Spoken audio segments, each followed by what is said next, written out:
જમીનનું પોષણ અને છોડના વિકાસના વ્યવસ્થાપન પર છે. આપણે હંમેશા માનીએ છીએ કે ખેતી એટલે બસ જમીનમાં બીજ વાવવું અને સમયસર પાણી આપવું. પણ હકીકતમાં જમીનની નીચે એક આખી કેમિકલ ફેક્ટરી ચાલી રહી છે. બિલકુલ સાચું. જમીન એ માત્ર ધૂળ કે માટી નથી. તેમાં ખનિજો, કાર્બનિક પદાર્થો અને પાણીનું એવું ચોક્કસ સંતુલન છે જે સીધું જ પાકની ગુણવત્તા નક્કી કરે છે. હા, અને સામાન્ય સમજ એવી છે કે છોડ પોતાના મૂળ દ્વારા જમીનમાંથી પોષક તત્વો લે છે.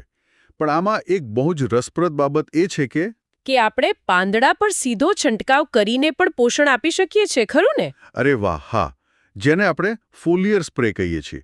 જ્યારે જમીનમાં પૂરતો ભેજ ન હોય ત્યારે પાંદડાની સપાટી પર આવેલા ઝીણા છિદ્રો એટલે કે સ્ટોમાટા સીધા જ આ પ્રવાહીને શોષી લે છે. એટલે આ તો જાણે છોડ માટે આઈવી ડ્રીપ જેવું કામ કરે છે. એકદમ આઈવી ડ્રીપ જેવું જ.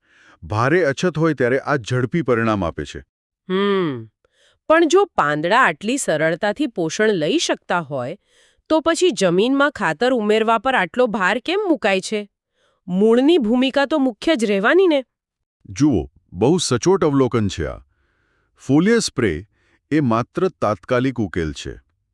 છોડનો કાયમી ખોરાક તો મૂળ દ્વારા જ મળે છે. જો જમીનમાં નાઇટ્રોજન કે ફોસ્ફરસ જેવા મુખ્ય તત્વની ઉણપ હોય તો છોડનો વિકાસ અટકી જાય. સાચી વાત. પાંદડા પીળા પડી જાય અને પાક નિષ્ફળ જાય. એટલે જ જમીનનું પૃથ્થકરણ કરીને એ જાણવું પડે કે કયા તત્વની કેટલી જરૂર છે. માત્ર ગમે તે ખાતર નાખી દેવું પૂરતું નથી. અને અહીં જ વિજ્ઞાનનો સૌથી મહત્વનો ભાગ આવે છે. છોડના સંપૂર્ણ વિકાસ માટે કુલ 17 અલગ અલગ પોષક તત્વો જરૂરી છે. આપણે ઘણીવાર માત્ર NPK એટલે કે નાઇટ્રોજન, ફોસ્ફરસ અને પોટાશ પર જ ધ્યાન આપીએ છીએ. પણ ઝિંક, આયરન કે બોરોન જેવા સૂક્ષ્મ તત્વો પણ એટલા જ નિર્ણાયક છે. હા, અને આ 17 તત્વોની અનિવાર્યતા સમજવા માટે 1939માં આર્નન અને સ્ટાઉટ નામના વૈજ્ઞાનિકોએ 3 ચોક્કસ માપદંડો આપ્યા હતા. એ નક્કી કરવા કે કયું તત્વ ખરેખર આવશ્યક છે. બરાબર. એમાંનો પહેલો માપદંડ એ છે કે જે તે ખનિજ તત્વની ગેરહાજરીમાં છોડ પોતાનું જીવનચક્ર ક્યારેય પૂર્ણ કરી શકતો નથી. એટલે કે ફૂલ કે બીજ ન જ આવે. હા, જો આ મૂળભૂત તત્વો ન હોય તો છોડનું અસ્તિત્વ જ ટકી ન શકે. અને બીજો માપદંડ એ છે કે દરેક પોષક તત્વ એટલું વિશિષ્ટ છે કે તેની જગ્યા કોઈ બીજું તત્વ લઈ જ ન શકે. એટલે કે આ તત્વોની કોઈ જ અવેજી નથી. ઉદાહરણ તરીકે જો છોડને લીલા પાંદડા બનાવવા નાઇટ્રોજનની જરૂર છે તો ગમે તેટલો ફોસ્ફરસ આપો, તે નાઇટ્રોજનનું કામ નહીં કરી શકે. બિલકુલ નહીં. આ તો એક પઝલના ટુકડા જેવું છે. દરેકની નિશ્ચિત જગ્યા છે અને બીજો કોઈ ટુકડો ત્યાં ફિટ ન થઈ શકે. એકદમ યોગ્ય ઉદાહરણ. કોઈ શોર્ટકટ નથી. હવે ત્રીજા માપદંડની વાત કરીએ તો તે પોષક તત્વ છોડની ચયાપચય પ્રક્રિયા એટલે કે મેટાબોલિઝમ સાથે સીધું જોડાયેલું હોવું જોઈએ. એટલે છોડની અંદર ચાલતી રાસાયણિક પ્રક્રિયાઓ, રાઈટ? હા. દાખલા તરીકે મેગ્નેશિયમ એ ક્લોરોફિલના અણુનો મુખ્ય ભાગ છે, જે પ્રકાશ સંશ્લેષણ દ્વારા ખોરાક બનાવવા જવાબદાર છે. મેગ્નેશિયમ ન હોય તો ખોરાક બનવાની પ્રક્રિયા જ અટકી જાય. તો જો કોઈ તત્વ આ રીતે સીધી પ્રક્રિયામાં ભાગ ભજવતું હોય તો જ તેને આ 17 આવશ્યક તત્વોની યાદીમાં સ્થાન મળે છે. આ આખી ચર્ચા પરથી સ્પષ્ટ છે કે પોષક તત્વોનું વ્યવસ્થાપન એ યાંત્રિક પ્રક્રિયા નથી પણ એક અત્યંત સચોટ વિજ્ઞાન છે. બિલકુલ. અને જ્યારે આપણે માટી, મૂળ અને પાંદડા વચ્ચેના રાસાયણિક સંબંધને ઊંડાણથી સમજીએ છીએ ત્યારે જ પાકનું ઉત્પાદન અને તેની ગુણવત્તા બંને સુધારી શકીએ છીએ. આ જ્ઞાનનો વ્યવહારુ ઉપયોગ જ આધુનિક ખેતીનો પાયો છે. ચોક્કસ. છોડ પોતાનો ખોરાક કઈ રીતે બનાવે છે અને એક નાનકડું બીજમાંથી વિશાળ વૃક્ષ બનવા માટે તેમને કયા તત્વો જોઈએ અને કેટલી માત્રામાં જોઈએ? સાચી વાત છે. કે આ માત્ર માટીમાં પાણી છાંટવાની સામાન્ય વાત નથી. એટલે આ એક ખૂબ જ અદ્ભુત અને જટિલ રાસાયણિક પ્રક્રિયા છે. હા, ચોક્કસ. પોષક તત્વોને તેમની જરૂરિયાત મુજબ અલગ અલગ શ્રેણીઓમાં વહેંચવામાં આવ્યા છે, જે સમજવું ખરેખર રોમાંચક છે. તો ચાલો આને વિગતવાર સમજીએ. શરૂઆત મૂળભૂત તત્વોથી થાય છે. કાર્બન, હાઇડ્રોજન અને ઓક્સિજન. સૌથી આશ્ચર્યજનક બાબત એ છે કે છોડ આ બિનખનિજ તત્વો જમીનમાંથી નથી લેતા. એ જ તો. જમીનમાંથી નહીં પણ સીધા હવા અને પાણીમાંથી જ ખેંચી લે છે. હાઇડ્રેટ્સ બનાવે છે. આ કાર્બોહાઈડ્રેટ્સ છોડના કોષોને શક્તિ આપે છે. બરાબર. જો આપણે આને આપણા રોજિંદા જીવન સાથે જોડીએ તો આપણે જે પણ અનાજ કે ફળ ખાઈએ છીએ તેમાંથી મળતી ઉર્જાનો મૂળ સ્ત્રોત હવામાંથી બનેલા આ જ કાર્બોહાઈડ્રેટ્સ છે. રસપ્રદ વાત એ છે કે આ કાર્બોહાઈડ્રેટ્સ બન્યા પછી છોડના મોટા પાયે ગુરુ પોષક તત્વોની જરૂર પડે છે, જેને આપણે મેક્રોન્યુટ્રિયન્ટ્સ કહીએ છીએ. હા. રિસર્ચમાં નાઇટ્રોજન, ફોસ્ફરસ અને પોટેશિયમ એટલે કે NPK નો ખાસ ઉલ્લેખ છે. નાઇટ્રોજન પાંદડાઓના લીલા રંગ માટે, ફોસ્ફરસ મૂળિયા મજબૂત કરવા માટે અને પોટેશિયમ છોડની રોગપ્રતિકારક શક્તિ વધારવાનું કામ કરે છે. અને મોટેભાગે ખેતીમાં આ જ તત્વો ખાતરો દ્વારા અપાય છે. જો આપણે આને વ્યાપક સંદર્ભમાં જોઈએ તો છોડને આ પ્રાથમિક તત્વોની સૌથી વધુ ભૂખ હોય છે. પરંતુ આ પેપર્સ એક બીજું પાસું પણ દર્શાવે છે, દ્વિતીય પોષક તત્વો. અચ્છા. હા, જેમાં કેલ્શિયમ, મેગ્નેશિયમ અને સલ્ફર આવે છે. એટલે મકાન બનાવવા માટે માત્ર સિમેન્ટ જ નહીં પણ સ્ટીલના સળિયા પણ જોઈએ, એના જેવું કામ છે આ. એકદમ સચોટ ઉદાહરણ. છોડના મજબૂત માળખાકીય વિકાસ માટે આ દ્વિતીય તત્વો ખૂબ જ અગત્યના છે. તો આ બધાનો અર્થ શું છે? આપણે મોટાભાગે ખેતરોમાં પેલું NPK ખાતર જ જોઈએ છે, પણ આ રિસર્ચ પેપર સ્પષ્ટપણે દર્શાવે છે કે નાના ટ્રેસ તત્વો એટલે કે માઇક્રોન્યુટ્રિયન્ટ્સ વિના આ બધું નકામું છે. સાવ સાચું. તો આ ટ્રેસ તત્વો બરાબર કેવી રીતે કામ કરે છે? આ ટ્રેસ તત્વો છોડ માટે એવા જ છે જેવા માણસો માટે વિટામિનની ગોળીઓ. આયર્ન, મેંગનીઝ, ઝિંક કે બોરોન જેવા તત્વો ભલે ચપટી જ અથવા નહિવત માત્રામાં જોઈતા હોય, પણ જો ઝિંક કે આયર્ન ઘટે તો આખો છોડ કરમાઈ શકે છે. ઓહ! હા, અથવા તેના ફળનો વિકાસ અટકી શકે છે. આના વિના છોડનું પોષણ અધૂરું જ રહે છે. એટલે કે માણસોની જેમ જ છોડને પણ હવામાંથી મળતા મૂળભૂત તત્વો, ખાતરોમાંથી મળતા પ્રાથમિક તત્વો અને પેલા નાના ટ્રેસ તત્વોના એક સંતુલિત આહારની જરૂર હોય છે. બિલકુલ, સંતુલિત આહાર. આપણે જે શાકભાજી કે ફળ ખાઈએ છીએ તેની ગુણવત્તા આ જમીનના સંતુલિત પોષણ પર જ નિર્ભર છે. ચોક્કસ. જો આધુનિક ખેતીમાં વધુ ઉત્પાદન લેવા માટે માત્ર NPK ખાતરો આપવા પર જ ભાર મૂકવામાં આવે તો લાંબા ગાળે જમીનમાં રહેલા પેલા અતિ મહત્વના લઘુ પોષક તત્વો એટલે કે ટ્રેસ તત્વોની ગંભીર અછત ઊભી થઈ શકે છે. હા, એ તો છે. જો જમીનમાં જ વિટામિન્સ નહીં હોય તો તેમાંથી ઉગતા પાકમાં ક્યાંથી આવશે? અને અંતે તેને ખાનાર સજીવોના સ્વાસ્થ્યનું શું થશે? ખરેખર આ એક એવો વિચાર છે જેના પર વધુ મનન કરવાની જરૂર છે. પોષણની આ જટિલ શૃંખલા માત્ર ખેતરમાં જ પૂરી થતી નથી, પણ છેક આપણા રસોડા અને સ્વાસ્થ્ય સુધી પહોંચે છે. કદાચ આગામી વખતે જ્યારે કોઈ લીલુંછમ સફરજન હાથમાં આવે ત્યારે વિચારવા જેવું છે કે જમીનના કયા અદૃશ્ય તત્વોએ તેને આટલું પોષક બનાવ્યું હશે. સાવ સાચી વાત છે. ઘણીવાર આપણે જોઈએ છે કે કુંડામાં કે ખેતરમાં ઊભેલા છોડના પાંદડા અચાનક જ પીળા કે પછી ઘેરા જાંબલી પડી જાય છે. સાચી વાત છે. એટલે શું આ છોડની આપણી સાથે વાત કરવાની કોઈ રીત છે? શું તે કંઈક કહેવા માંગે છે? હા, બિલકુલ. ખાસ કરીને વનસ્પતિના વિકાસ માટેના બે સૌથી પાયાના પોષક તત્વો નાઇટ્રોજન અને ફોસ્ફરસ, ખરું ને? બરાબર. આ બંનેની ભૂમિકા શું છે અને તેમની ઉણપથી કેવા ફેરફારો થાય છે? શરૂઆત નાઇટ્રોજનથી કરીએ તો આપણે જાણીએ છીએ કે નાઇટ્રોજન છોડ માટે એક પ્રકારના બિલ્ડિંગ બ્લોક સમાન છે. હા, બિલકુલ. તેનું મુખ્ય કામ પર્ણસમૂહ અને પ્રકાંડનો વિકાસ કરવાનું છે. અને છોડને પેલો સુંદર ઘેરો લીલો રંગ પણ આપે છે. હા. પણ હું એ વિચારતી હતી કે તે આ લીલા રંગ સાથે સીધી રીતે જોડાયેલું કેવી રીતે છે? જો અહીં સૌથી આકર્ષક બાબત એ છે કે તે સીધું હરિતદ્રવ્ય એટલે કે ક્લોરોફિલના નિર્માણ સાથે સંકળાયેલું છે. અચ્છા. કોશિકાઓમાં પ્રોટીન અને ક્લોરોફિલ બનાવવા માટે નાઇટ્રોજનની સખત જરૂર પડે છે. પણ નાઇટ્રોજન માત્ર પોતાનું જ કામ નથી કરતું, તે એક ઉત્તમ સહાયક તરીકે પણ વર્તે છે. સહાયક એટલે અન્ય તત્વો માટે? હા, ફોસ્ફરસ, પોટેશિયમ, મેગ્નેશિયમ અને સલ્ફર જેવા અન્ય જરૂરી તત્વોના શોષણમાં પણ તે છોડને ઘણી મદદ કરે છે. ઓહ, એટલે જ જ્યારે નાઇટ્રોજન ઘટે છે ત્યારે માત્ર રંગ જ નહીં પણ છોડનો લીલો ભાગ ધીમે ધીમે પીળો પડવા માંડે છે. એકદમ સાચું.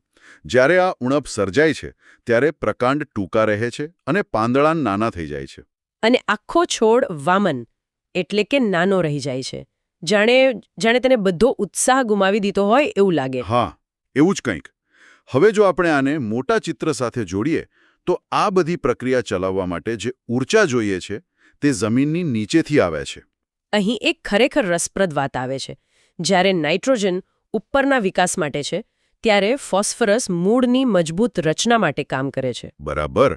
ખાસ કરીને બટાકા જેવા કંદવાળા પાકમાં તે કંદની સંખ્યામાં નોંધપાત્ર વધારો કરે છે. પણ આ ફોસ્ફરસ ખરેખર અંદર કામ કેવી રીતે કરે છે? તો જુઓ, ફોસ્ફરસ છોડમાં ઉત્સેચક પ્રક્રિયાઓ એટલે કે એન્ઝાઇમેટિક પ્રોસેસ ચલાવે છે અને તે છોડની ઝડપી પરિપક્વતા માટે સીધો જવાબદાર છે. એટલે જો ફોસ્ફરસ ન હોય તો પરિપક્વતા ધીમી પડી જાય. હા, વનસ્પતિનો વિકાસ સામાન્ય કરતાં ઘણું વધુ સમય લે છે. અને આના લક્ષણો તો ખૂબ જ ચોંકાવનારા છે. મેં સ્રોતોમાં વાંચ્યું હતું. હા, પ્રારંભિક તબક્કે જ વિકાસ અટકી જાય છે. પણ સૌથી વિચિત્ર લક્ષણ એ છે કે જૂના પાંદડા કિનારેથી વળી જાય છે. અને તેનો રંગ સીધો જાંબલી થઈ જાય છે. ઘણીવાર તો એવું લાગે કે પાંદડાની ઉપરની સપાટી બળી ગઈ છે. બિલકુલ. આ જાંબલી રંગ ખરેખર ફોસ્ફરસની કમીનો સૌથી મોટો સંકેત છે. તો આ બધાનો અર્થ શું છે? જો સાદી ભાષામાં સમજીએ તો નાઇટ્રોજન છોડના લીલા અને ઉપરના ભાગ માટે છે. અને જ્યારે ફોસ્ફરસ મજબૂત મૂળ અને યોગ્ય સમયસરના વિકાસ માટે અનિવાર્ય છે. બરાબર. આ જ્ઞાનથી આપણે માહિતીના ઢગલામાંથી એ સરળતાથી સમજી શકીએ છીએ કે છોડ ખરેખર કયા પોષક તત્વોની માંગ કરી રહ્યો છે. આપણે માત્ર આ સંકેતો વાંચતા શીખવાનું છે. હા, બસ એમની ભાષા સમજવાની છે. જો માત્ર આ બે તત્વોની ગેરહાજરી છોડનો રંગ લીલામાંથી જાંબલી કરી શકે અને તેનો આખો વિકાસ રોકી શકે? હા, એ તો છે જ. તો જરા વિચારો, જમીનની અંદર છુપાયેલા અન્ય અસંખ્ય સૂક્ષ્મ ખનિજો છોડના મૂળ સાથે મળીને રોજ કેવું અદ્ભુત અને જટિલ રાસાયણિક વિશ્વ રચતા હશે. ખરેખર અદૃશ્ય દુનિયામાં કેટલું બધું ચાલી રહ્યું છે. પોટેશિયમ અને સલ્ફર અને આ બંને તત્વ છોડના વિકાસ માટે કેટલા મહત્વના છે એ સમજવાની ખરેખર મજા આવશે. બરાબર. અને આપણો મુખ્ય ધ્યેય એ સમજવાનો છે કે આ તત્વો ખરેખર શું કામ કરે છે. પણ સૌથી વધારે રોમાંચક વાત એ છે કે જ્યારે છોડમાં આ પોષક તત્વોની ઉણપ સર્જાય ત્યારે શું થાય છે. સાચી વાત છે. કારણ કે છોડ પોતે રંગ અને આકાર બદલીને આપણને અમુક ગુપ્ત સંકેતો આપતા હોય છે. ગુપ્ત સંકેતો. હા, એટલે છોડ ભલે બોલી ના શકે પણ આ રીતે આપણી સાથે વાત ચોક્કસ કરે છે. એકદમ સાચું. આપણે આ સ્ત્રોતોનું વિશ્લેષણ કરીને એ જ સમજવાનું છે કે માત્ર પાંદડામાં થતા ફેરફારો જોઈને જ જમીનની અંદર શું ચાલી રહ્યું છે એ કેવી રીતે જાણી શકાય. તો ચાલો આપણે સૌથી પહેલા વાત કરીએ પોટેશિયમની, જેને સ્ત્રોતોમાં વનસ્પતિનો રક્ષક અને પરિવહનકર્તા કહ્યો છે. પણ આ પરિવહનકર્તા મતલબ કે ટ્રાન્સપોર્ટર તરીકે એ ખેતરમાં શું કરે છે? જો આપણે સાવ સરળ ભાષામાં સમજીએ તો પોટેશિયમ એક બહુ જ હોશિયાર ડિલિવરી એજન્ટ જેવું કામ કરે છે. છોડમાં કાર્બોહાઈડ્રેટ્સ અને પ્રોટીન બનાવવા માટે એ બહુ જ જરૂરી છે. એટલે પાંદડા જે કાર્બોહાઈડ્રેટ્સ બનાવે છે એને નીચે પહોંચાડવાનું કામ. હા, બરાબર. સૂર્યપ્રકાશમાંથી જે ખોરાક બને છે એને મૂળ સુધી પહોંચાડવાનું આખું જે ટ્રાન્સપોર્ટ નેટવર્ક છે ને એ પોટેશિયમ જ ચલાવે છે. ઓહ, આ તો બહુ સરસ કહેવાય. અને સ્ત્રોતોમાં એવું પણ લખ્યું છે કે એ છોડની રોગપ્રતિકારક શક્તિ વધારે છે. એટલે કે દુકાળ કે હિમ પડે ત્યારે છોડને ટકી રહેવામાં મદદ કરે છે. બિલકુલ. અને આ જ કારણથી ખેતીમાં આ તત્વનું મહત્વ બહુ વધી જાય છે. ખાસ કરીને જે કંદવાળા પાક હોય છે એમાં કંદનું કદ અને ખેતરની કુલ ઉપજ વધારવામાં પોટેશિયમ સીધો ભાગ ભજવે છે. તો પછી જ્યારે આ પોટેશિયમની ઉણપ થાય ત્યારે આ આખું ટ્રાન્સપોર્ટ નેટવર્ક ખોરવાઈ જતું હશે ને?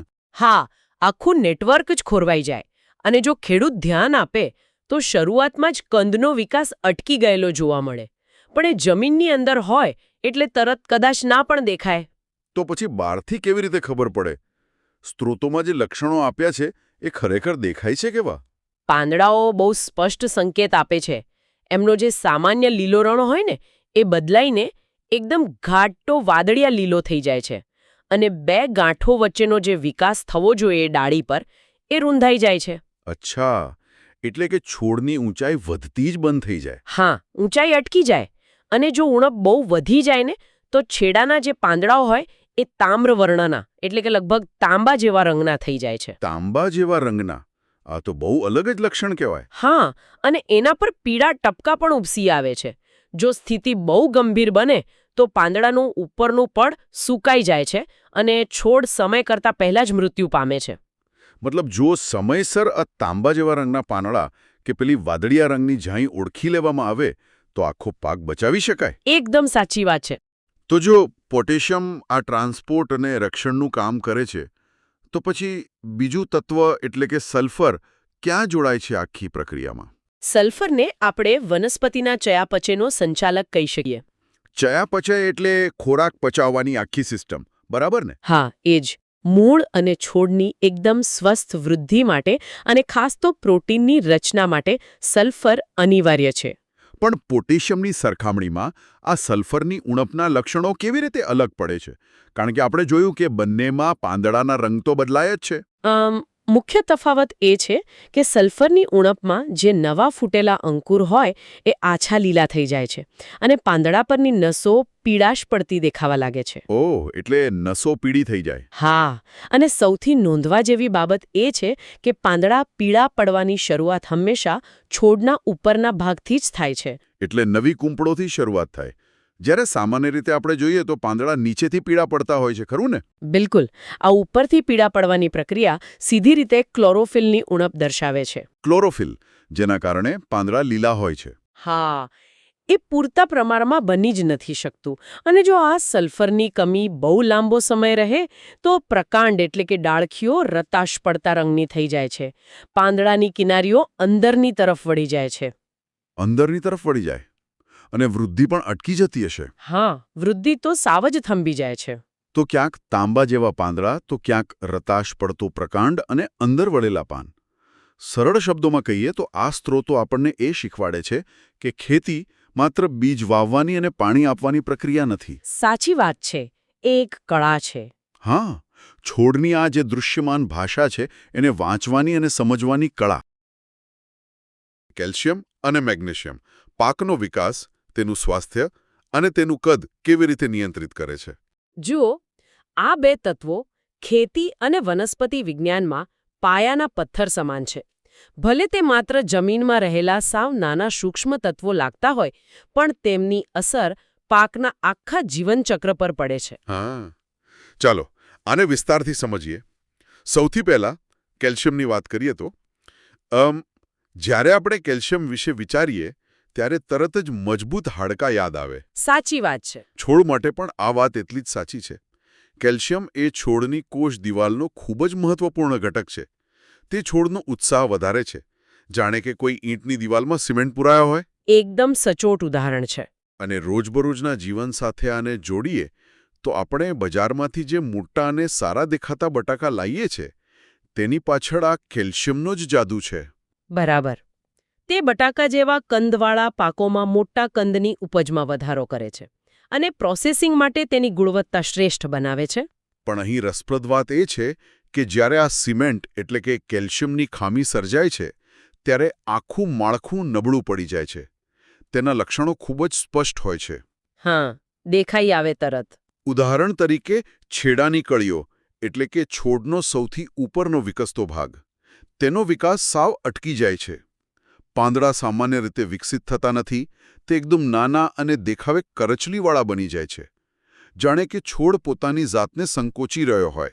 અને આ નુકસાનના પણ અલગ અલગ તબક્કા છે. જો ખામી હળવી હોય તો છેડાની કળીઓના પાંદડા પર માત્ર આછા લીલા રંગના પટ્ટા દેખાય છે. હા, પણ જો ખામી ગંભીર બની જાય તો ટોચ પરના નવા પાંદડા વળેલા જ રહે છે અને તેમના છેડા બળી જાય છે. છોડનો દેખાવ એવો થઈ જાય છે જાણે તેણે કોઈ ખરાબ હેરકટ લીધો હોય. ખરાબ હેરકટવાળી વાત ખરેખર એકદમ સચોટ છે. દેખાવ પરથી જ ખબર પડી જાય છે કે માળખું ખોરવાઈ ગયું છે. પણ કેલ્શિયમ તો માત્ર ઢાંચો મજબૂત કરે છે. આ ઢાંચાની અંદર જે પોષણ પહોંચાડવાનું કામ છે તે કોઈ બીજા તત્વ પર નિર્ભર છે. અહીં વાત ખરેખર ખૂબ જ રસપ્રદ બને છે, કારણ કે હવે આપણે મેગ્નેશિયમની દુનિયામાં જઈ રહ્યા છીએ. જો કેલ્શિયમ સિમેન્ટ છે તો મેગ્નેશિયમ એ ઢાંચાની અંદર દોડતો હાઈવે છે, એક આખી ટ્રાન્સપોર્ટ સિસ્ટમ. હા, એકદમ. તે ચરબીના શોષણમાં મદદ કરે છે અને ફોસ્ફરસ તથા ચરબીને પાકમાં જ્યાં જરૂર હોય ત્યાં પહોંચાડવામાં ખૂબ મોટી ભૂમિકા ભજવે છે. જો આપણે આને મોટા ચિત્ર સાથે જોડીએ તો સમજાય છે કે જ્યારે આ હાઈવે જામ થઈ જાય કે પરિવહન વ્યવસ્થા ખોરવાઈ જાય ત્યારે શું થાય. મેગ્નેશિયમની ઉણપના લક્ષણો એકદમ અનોખા હોય છે. પાંદડાઓમાં જે નસો હોય છે તે લીલી જ રહે છે. હા, પણ નસો વચ્ચેના લીલા ભાગો સાવ નિસ્તેજ બની જાય છે. આ લક્ષણ ખરેખર વિચારવા જેવું છે. જાણે કે પાંદડું એક લીલા હાડપિંજર જેવું દેખાવા લાગે, જેની વચ્ચેની ચામડી સાવ ફીક્કી પડી ગઈ હોય. અને તેની અસર સીધી પ્રકાંડ પર પડે છે. હા, પ્રકાંડ એકદમ પાતળા અને નબળા પડી જાય છે. મેં એ પણ નોંધ્યું કે આની અસર માત્ર નવા જ નહીં પણ જૂના પાંદડાઓ પર પણ એટલી જ દેખાય છે. છોડ સહેજ નિસ્તેજ બની જાય છે અને ખાસ કરીને જૂના પાંદડાના કેન્દ્રીય ભાગમાં પીળા અથવા ભૂરા રંગના ધબ્બા દેખાવા લાગે છે અને પર્ણના છેડા વળી જાય છે. હા, અને તેમાં સૌથી મોટી નિશાની એ છે કે જ્યારે આ ખામી ગંભીર સ્વરૂપ ધારણ કરે ત્યારે પાંદડા જાડા અને બરડ બની જાય છે. તે એટલા કડક થઈ જાય છે કે ઉપરની તરફ કોકડું વળી જાય છે. અરે વાહ! આ બધી ચર્ચામાં એક ખૂબ જ મહત્વની બાબત એ પણ નોંધવા જેવી છે કે આ બંને તત્વો અન્ય આવશ્યક પોષક તત્વોના શોષણને અને સંશ્લેષણને પણ પ્રભાવિત કરે છે. એટલે કે કોઈ એકની ઉણપ આખી સિસ્ટમની ચેઇન રિએક્શન બગાડી શકે છે. તો આ બધાનો અર્થ શું છે? જો આપણે આખી ચર્ચાનો સારાંશ કાઢીએ તો કેલ્શિયમ એ છોડનું માળખું, ખાસ કરીને કોષ દિવાલ અને બટાકા જેવા કંદ મજબૂત કરવાનું કામ કરે છે. જ્યારે મેગ્નેશિયમ એ છોડની આંતરિક પરિવહન વ્યવસ્થાને સુચારુ રીતે ચલાવે છે. આખી વાતનો નિષ્કર્ષ એ જ છે કે ખેતરમાં જઈને છોડના પાંદડા વાંચવા એ ખરેખર કોઈ ડોક્ટર દ્વારા મેડિકલ રિપોર્ટ વાંચવા સમાન છે. એકદમ સાચી વાત છે. આ લક્ષણો જ આપણને જણાવે છે કે અંદર ક્યાં ખામી છે અને યોગ્ય સમયે પાકને બચાવવા માટે આ સંકેતો ઓળખવા અત્યંત જરૂરી છે. ઝિંક અને આયર્ન. એકદમ સાચું. આ માઇક્રોન્યુટ્રિયન્ટ્સ છે. હા, માઇક્રોન્યુટ્રિયન્ટ્સ. જો આ બે ન હોય ને તો મોટામાં મોટું ઝાડ પણ આમ જોવા જઈએ તો ઘૂંટણીએ પડી જાય. હું આ બે સૂક્ષ્મ પોષક તત્વોની છુપી દુનિયા વિશે વાંચીને જ આશ્ચર્યમાં હતી. જુઓ, આમાં સૌથી નવાઈની વાત એ છે કે આ તત્વોની જરૂર છોડને સાવ એટલે સાવ નજીવી માત્રામાં હોય છે. પણ જો એ ન મળે તો છોડની આખી આંતરિક સિસ્ટમ ખોરવાઈ જાય છે. આપણે પહેલા ઝિંકની જ વાત કરીએ. ઝિંકનું મુખ્ય કામ શું છે ખબર છે? છોડની પરિપક્વતાને ઝડપી બનાવવાનો. અને બીજ ઉત્પાદન માટે પણ એ જરૂરી છે, રાઈટ? સાચી વાત, બીજ ઉત્પાદન માટે. અને ખાસ કરીને એક તત્વ છે ટ્રિપ્ટોફેન. હા, ટ્રિપ્ટોફેન. એ પ્રોટીન બનાવવા માટે બહુ જરૂરી છે. હા, એટલે સામાન્ય ભાષામાં કહું તો આ ટ્રિપ્ટોફેન છોડના વિકાસના હોર્મોન્સ બનાવતો કાચો માલ છે. ઓકે. એના વગર છોડને સમજ જ નથી પડતી કે એણે ક્યારે ને કેટલું મોટું થવાનું છે. આ બધું ઉત્સેચકો એટલે કે એન્ઝાઇમ્સની પ્રક્રિયાઓ પર આધાર રાખે છે. એટલે હું એમ સમજુ છું કે જો ઝિંક ન હોય તો છોડની વૃદ્ધિની આખી બ્લુપ્રિન્ટ જ ખોરવાઈ જાય. ઉત્સેચકો જાણે કે એક તાળાની ચાવી છે. એકદમ સરસ ઉદાહરણ આપ્યું તમે. હા, એટલે ઝિંક વગર એ ચાવી તાળામાં ફરે જ નહીં અને રાસાયણિક પ્રક્રિયા ચાલુ જ ન થાય. બરાબર. અને આંતરિક પ્રક્રિયા અટકે એટલે એની અસર તરત બહાર દેખાવા માંડે. છોડમાં જ્યારે ઝિંકની ઉણપ થાય ને ત્યારે સૌથી પહેલાં તો જે નવા આવતા નાના પાંદડા હોય ને એ એકદમ પીળા પડવા માંડે છે. મેં એ પણ વાંચ્યું હતું કે જૂના પાંદડાઓમાં પણ કંઈક અલગ જ અસર દેખાય છે. હા, જે પુખ્ત પાંદડા હોય ને એની ઉપરની સપાટી પર શીરાઓ એટલે કે નસોની વચ્ચે છીછરા ખાડા પડી જાય. કોષો મરી જાય એટલે ત્યાં પીળા ધબ્બા ઉપસી આવે છે. પણ આમાં મુખ્ય નસ લીલી રહે છે, એવું જ ને? બિલકુલ. આખો વચ્ચેનો ભાગ પીળો થઈ જાય પણ મુખ્ય શીરા એકદમ લીલી જ રહે. આના માટે ટમેટાના છોડનું ઉદાહરણ બહુ જ સચોટ છે. સોર્સમાં જે ઉલ્લેખ હતો એ મુજબ જ્યારે ટમેટાના છોડમાં ઝિંક ઘટે છે ને ત્યારે તેના પાંદડા સાવ નાના અને સાંકડા થઈ જાય છે. અને એના પર કાળા રંગની ફોલ્લીઓ પણ ઉપસી આવે છે. હા, કાળા ધબ્બા દેખાય છે અને છોડની વૃદ્ધિ સાવ થીજી જાય છે. જાણે કે અંદરથી કોઈ મોટું એલાર્મ વાગી રહ્યું હોય. સાચી વાત છે. હવે જુઓ, ઝિંક જો વૃદ્ધિનું એન્જિન હોય ને તો આયર્ન એટલે કે લોહ તત્વ એ છોડનો શ્વાસ છે. હા, ક્લોરોફિલ માટે આયર્ન બહુ જ જરૂરી છે. બરાબર. ક્લોરોફિલ એટલે જે લીલો રંગ છે છોડમાં એ બનાવવા માટે આયર્ન પાયાનું તત્વ છે. અને ક્લોરોફિલ વગર છોડ સૂર્યપ્રકાશમાંથી પોતાનો ખોરાક બનાવી જ ન શકે. અને ખોરાક પચાવવાની પ્રક્રિયા માટે પણ ઉત્સેચકોને આયનની જરૂર તો પડે જ છે. હા, એટલે જ્યારે છોડ ખોરાક જ ન બનાવી શકે ત્યારે એની સીધી અસર એના વિકાસ પર પડે છે. તો આયનની ઉણપ હોય એવા છોડમાં લક્ષણો કેવા દેખાય? નવા આવતા પાંદડાની કિનારીઓ પીળી થવા લાગે છે, પણ આમાં એક બહુ રસપ્રદ પેટર્ન છે. પેલી નસો અને દાંડી લીલી રહે છે જ ને? હા, પાંદડાની કિનારીઓ ભલે પીળી થાય, પણ તેની નસો અને દાંડીનો ભાગ સંપૂર્ણપણે લીલો રહે. આ તો જાણે છોડ મદદ માટે ઈશારો કરી રહ્યો હોય એવું લાગે છે. પણ મને સોર્સેસમાં સૌથી આશ્ચર્ય પમાડનારી વાત એ લાગી કે આયન વગર છોડ કદમાં નાના જ રહી જાય છે. અને લોકો એવું માની લે છે કે કદાચ પાણી કે ખાતર ઓછું પડ્યું હશે. હા, આપણે ગમે તેટલું સામાન્ય ખાતર નાખીએ પણ કોઈ ફરક પડતો નથી. કારણ કે સમસ્યા મૂળભૂત ખોરાકની નથી.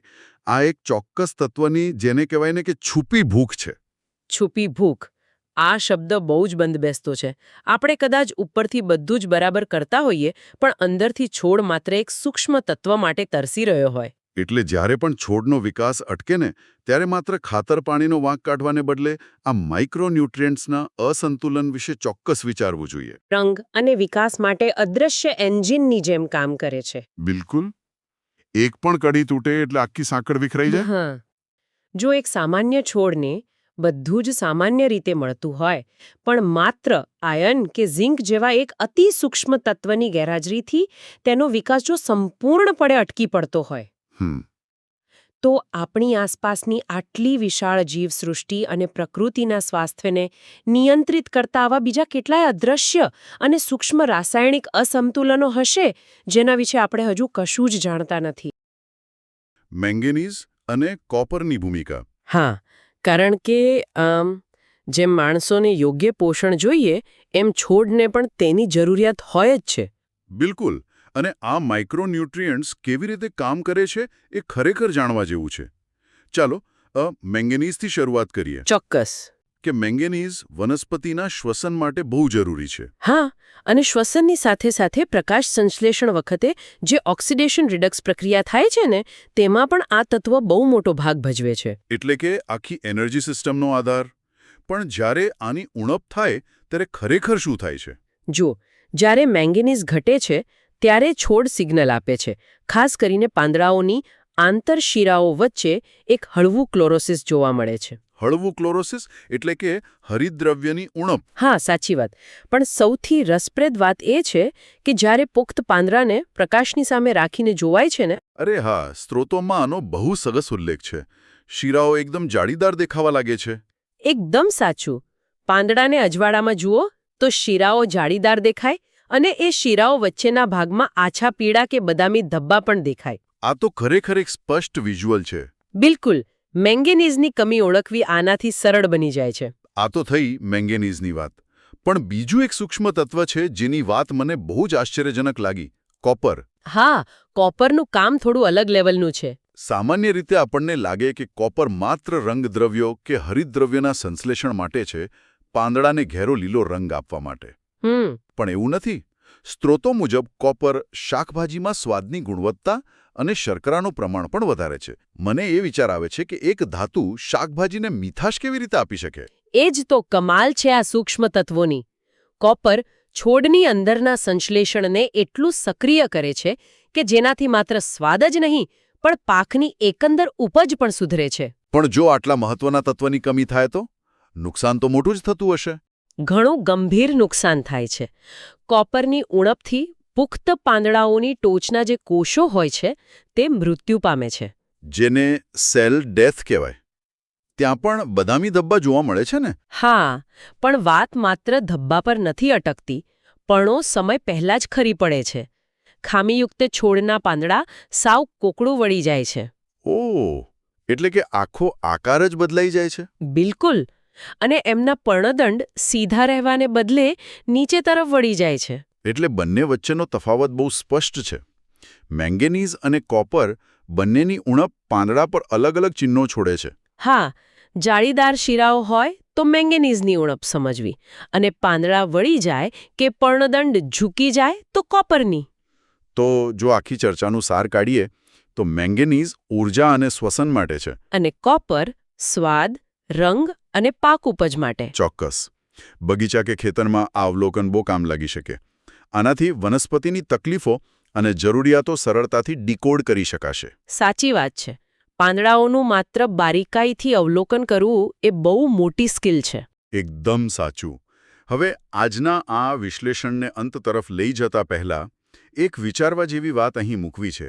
હા, ચોક્કસ. આપણે જોયું કે કોપર જેવું સાવ અદૃશ્ય સૂક્ષ્મ તત્વ શાકભાજીના સ્વાદ અને શર્કરામાં આટલો મોટો ફેરફાર લાવી શકે છે. હા. તો રોજિંદા જીવનમાં જે સ્વાદિષ્ટ ખોરાકનો આપણે આનંદ લઈએ છીએ તે ખરેખર માત્ર રસોઈ બનાવવાની રીત પર આધારિત છે? તો શરૂઆત મોલિબ્ડેનમથી કરીએ. આ નામ ભલે જીભે જલ્દી ન ચડે, પણ તે છોડ માટે નાઇટ્રોજનના એન્જિન જેવું કામ કરે છે. હા, કારણ કે તે નાઇટ્રોજનના સ્થાપન અને નાઇટ્રેટના શોષણ માટે ખૂબ જ આવશ્યક છે. અને પેલું જે જમીનમાં રહેલા સૂક્ષ્મજીવો હોય છે ને, રાઈટ. તેમને પણ પોતાનું કામ કરવા ખાસ આની જ જરૂર પડે છે. એટલે જો એન્જિનમાં ખામી સર્જાય તો શું થાય? મોલિબ્ડેનમ ઘટે તો સૌથી પહેલા નીચલા પાંદડાઓની શીરાઓ વચ્ચે પેલા કાબરચિત્રા રંગના ટપકા પડવા લાગે છે અને પાંદડા સાવ કરમાઈ જાય છે. અચ્છા, મેં આપણા સ્ત્રોતોમાં વાંચ્યું હતું કે આનું સૌથી મોટું ઉદાહરણ ફ્લાવરનો પાક છે. બરાબર, પકડી વાત. જો ફ્લાવરમાં આ તત્વની ઉણપ સર્જાય તો ફૂલોનો વિકાસ જ સંપૂર્ણપણે રૂંધાઈ જાય છે. કોઈ ગ્રોથ જ નહીં. અદ્ભુત. હવે જો મોલેબ્ડેનમ છોડનું એન્જિન હોય તો બોરોન એનું સ્ટિયરિંગ વ્હીલ કહી શકાય? હા, કારણ કે એ મૂળ અને ફળના વિકાસને સાચી દિશા આપે છે. એટલે કે સ્ત્રોતો દર્શાવે છે એમ બોરોન છેવાડાના કાર્યો સંભાળે છે, જેમ કે આરએનએના પાયાના સંશ્લેષણમાં મદદ, પછી મૂળની વૃદ્ધિ અને પરાગ અંકુરણથી લઈને છેક પરાગનલિકાના વિકાસ સુધી. અને છેવટે આ જ પ્રક્રિયા વધુ ફળ આપે છે. પણ આટલી મહત્વની જવાબદારી છે એટલે જેની ઉણપના લક્ષણો કોઈ હોરર ફિલ્મ જેવા ડરામણા હોય છે. ડરામણા? એટલે શું થાય છે એમાં? જો ઉણપથી માત્ર નવી કળીઓની સંખ્યા જ નથી ઘટતી, પણ પાંદડામાંથી એકદમ જાડું અને ઘટ્ટ પ્રવાહી ટપકવા લાગે છે. ઓહ, જાણે છોડ રડી રહ્યો હોય એવું દ્રશ્ય સર્જાય. એક્ઝેક્ટલી. પર્ણની ધાર એકદમ સખત અને સૂકી થઈ જાય છે અને પર્ણદંડ સાવ કાળો પડી જાય છે. અને ઘણીવાર પાંદડામાં પેલી તામ્ર રંગની એટલે કે તાંબા જેવી ભાત પણ ઉપસી આવે છે ને? હા, અને ક્યારેક તો પાંદડા એટલા બરડ બળી જાય કે સાવ કોંકડો વળી જાય. આ જોતા જ ખ્યાલ આવી જાય કે અંદરનું આખું માળખું ખોરવાઈ ચૂક્યું છે. આ તો ખરેખર નુકસાનકારક કહેવાય. હવે આપણે ક્લોરીન તરફ નજર કરીએ. મોટાભાગે આપણે ક્લોરીનને એક અલગ જ રાસાયણિક દૃષ્ટિકોણથી જોતા હોઈએ છીએ. સાચું, પણ વનસ્પતિ માટે તે કળી અને મૂળની વૃદ્ધિ માટે ખૂબ જરૂરી છે અને સીધું પ્રકાશ સંશ્લેષણ સાથે જોડાયેલું અત્યંત અગત્યનું તત્વ છે. એટલે જ્યારે ક્લોરીન ઘટે છે ત્યારે પેલી ક્લોરોસિસની પ્રક્રિયા શરૂ થાય છે, રાઈટ? પીળા પડવાની પ્રક્રિયા. બિલકુલ. નવા પાંદડા પીળા પડીને કરમાઈ જાય છે અને શીરાઓ વચ્ચે આ પીળાશ એકદમ સ્પષ્ટ દેખાય. ને જો ઉણપ ખૂબ તીવ્ર બની જાય તો પરિપક્વ પાંદડાઓની ઉપરની સપાટી પર પણ પેલો તામ્ર રંગ જોવા મળે છે. હા, તો આખી વાતનો નિચોડ એ છે કે આ ત્રણેય તત્વો મોલિબ્ડેનમ, બોરોન અને ક્લોરીન વનસ્પતિ માટે જાણે કે સ્વાસ્થ્ય દર્શાવતું મેડિકલ રિપોર્ટ કાર્ડ છે. Report card. બહુ સરસ સરખામણી કરી. પાંદડાના રંગ, આકાર અને તેમાંથી નીકળતા પ્રવાહી પરથી છોડની આંતરિક ખામીઓનું અત્યંત સચોટ નિદાન થઈ શકે છે. આ ચર્ચાથી છોડને સમજવાનો આખો દૃષ્ટિકોણ જ બદલાઈ જાય છે.